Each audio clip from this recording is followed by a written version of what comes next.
আমি রাখছি কেমন? আরে নমস্কার নমস্কার নমস্কার নমস্কার নমস্কার নমস্কার ভাই, নমস্কার ভাই, নমস্কার। সালা মিনিস্টারের বাচ্চা।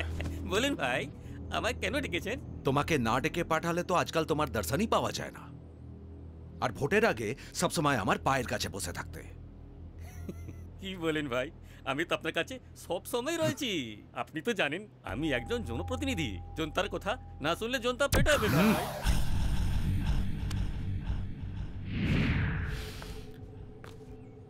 এই জনতা তোমাকে জনপ্রতিনিধি বানায়নি, আমি বানিয়েছি।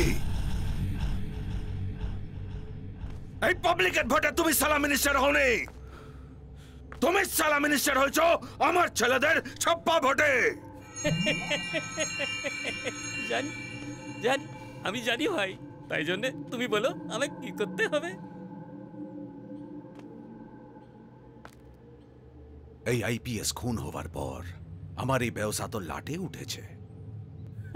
পার্টিকে আমি মাল সাপ্লাই করতে পারছি না, তো কি করব তুমি বলে দাও মিনিস্টার। আমার এই ব্যবসা তুলে দিয়ে পান দোকান খুলবো। ভাই এসপি খুন হয়েছিল, তাই হাওয়া একটু গরম ছিল।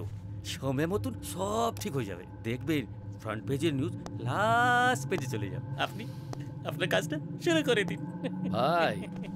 স্যার যখন বলছে তখন নিশ্চিন্তে কাজ শুরু করে দিই। বাকি ওদিকটা তো আমি সামলে নেব।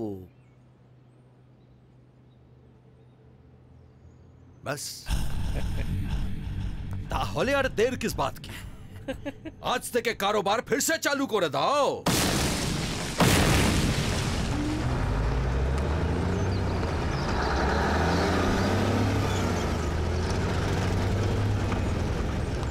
প্রিয়ামা, যা দিনকাল পড়েছে আজকাল মানুষকে বিশ্বাস করাই মুশকিল হয়ে যাচ্ছে।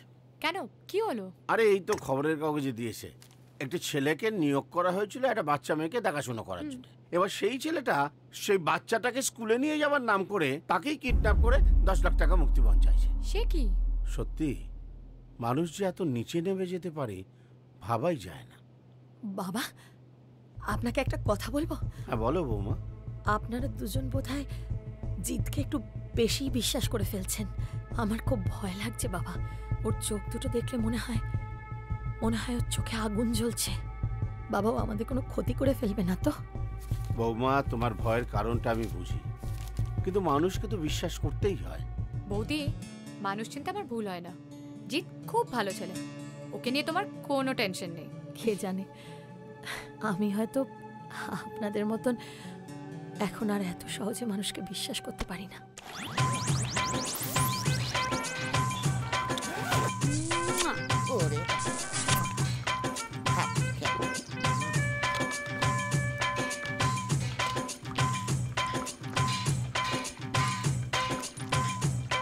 জনি বলো স্যার।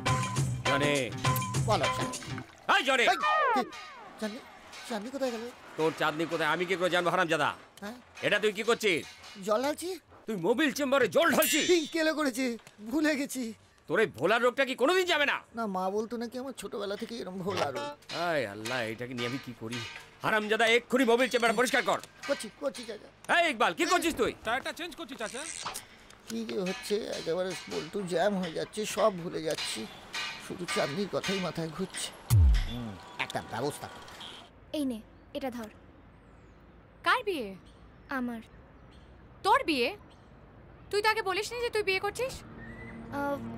আসলে হঠাৎ করেই সব কিছু আয়োজন হয়ে গেল, আর সৌম্য আমেরিকা চলে যাচ্ছে, তাই বিয়ের পরে আমরা ওখানেই সেটেল হব। তাহলে কার্ডটা তো তুই কলেজেই দিতে পারতিস, এখানে দিলি কেন?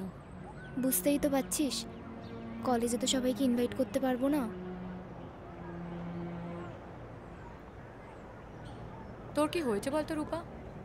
তুই তোর পছন্দের ছেলেকে বিয়ে করছিস, আর বিয়ে পর তোরা দুজনেই আমেরিকা সেটেল হয়ে যাচ্ছিস, তাহলে তোর মনে খুশি নেই কেন? কি করে হবে বলতো প্রিয়া? বিয়ের সময় প্রত্যেকটা মেয়ে চায় বাবা মা তার পাশে থেকে মেয়েকে আশীর্বাদ করুক, বাবা তার নিজের মেয়েকে কন্যাদান করুক, কিন্তু আবার দেখতো সেই সৌভাগ্যই আমার হলো না। তুই গেছিলিস তোর বাবার কাছে? গিয়েছিলাম, বলল সেদিনকে কাজ আছে, আসতে পারবো না। আচ্ছা, এনিওয়ে শোনো না জিদ্দা, আমি কিন্তু তোমাকে কার্ড দিলাম না, ঠিক আছে? তুমি কিন্তু প্রিয়ার সঙ্গে চলে আসবে। নিশ্চয়ই আসবো। কি আসবে তো? আসবো। আচ্ছা প্রিয়া, তুই কিন্তু ওকে নিয়ে চলে আসবি। হ্যাঁ রে রূপা, তোর বাবা এখন কোথায় থাকে? ওই তো আমাদের পুরানো বাড়িতেই থাকে, 96/2 কেএনশন রোড। আচ্ছা শোন, আমি চলি রে, অনেক কাজ আছে, ডোন্ট বি লেট। তুই কিন্তু ওকে নিয়ে আসবি। টাটা জিদ্দা, আসছি। সত্যি বাবা মায়েদের ঝগড়ার মধ্যে সারা জীবন সন্তানরাই দুঃখ পায়, তাই না জিৎ?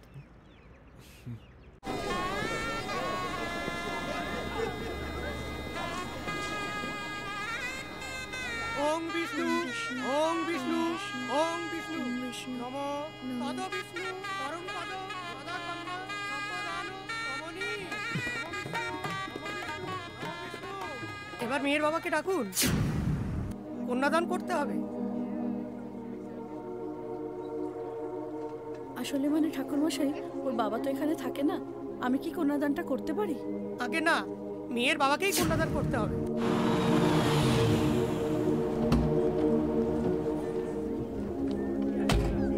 মেয়ের বাবা না থাকলে বাবা স্থানীয় কাউকে দিয়ে কন্যাদান করতে হবে। রূপা মা, পাপা, পাপা,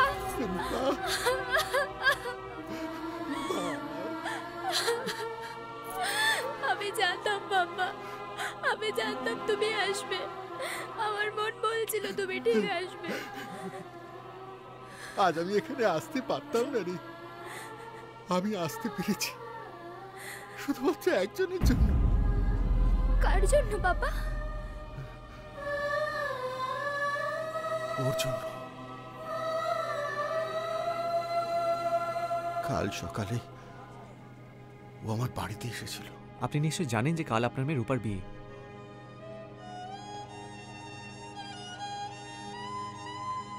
আগে বলো, তোমাকে এখানে কে পাঠিয়েছে? রূপার মা? আমাকে কেউ পাঠায়নি, আমি নিজে থেকেই এখানে এসেছি আপনার সাথে দুটো কথা বলার জন্য। দেখুন, সব মেয়েরাই চায় তার বিয়েতে বাবা কন্যাদান করুক, আর বাবা মা একসঙ্গে আশীর্বাদ করলে নতুন জীবন সুখের হয়। রূপাও তাই চায়। নিশ্চয়ই ওরাই চাওয়াতে কোনো অন্যায় নেই। আপনি শুধু শুধু আপনার মিসেস ওপর রাগ করে আপনার মেয়েকে কষ্ট দেবেন। দেখুন, কাল যখন ও শ্বশুরবাড়ি চলে যাবে তখন একটা কষ্ট নিয়ে সারা জীবনের মতো থাকবে যে আমার বাবা আমাকে আশীর্বাদ করলো না। আচ্ছা, আপনি কি চান না আপনার মেয়ের বিয়েতে ওকে ভালো কিছু উপহার দিতে? চাই, নিশ্চয়ই চাই। তাহলে ওর বিয়েতে উপস্থিত থেকে ওকে আশীর্বাদ করুন, সেটাই হবে ওর জীবনের সব থেকে বড় উপহার। ও আমার চোখ খুলে দিয়েছে।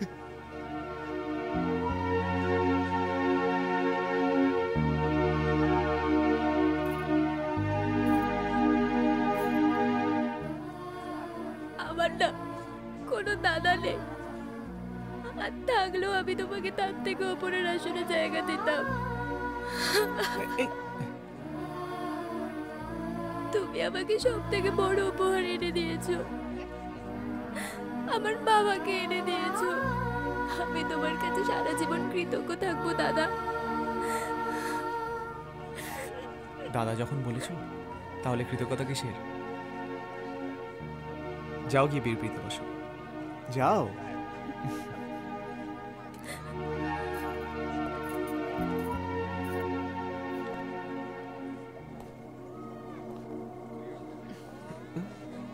জিৎ, এতদিন জানতাম তুমি শুধু মারপিটই করতে পারো, কিন্তু আজ জানলাম যে তোমার মধ্যে মনুষ্যত্ব বোধও আছে। তুমি রূপার জীবনে যে কত বড় একটা উপহার দিয়েছো তা তুমি নিজেও জানো না। তার জন্য থ্যাঙ্কস জিৎ। থ্যাঙ্কস বলে ছোট করবেন না ম্যাডাম।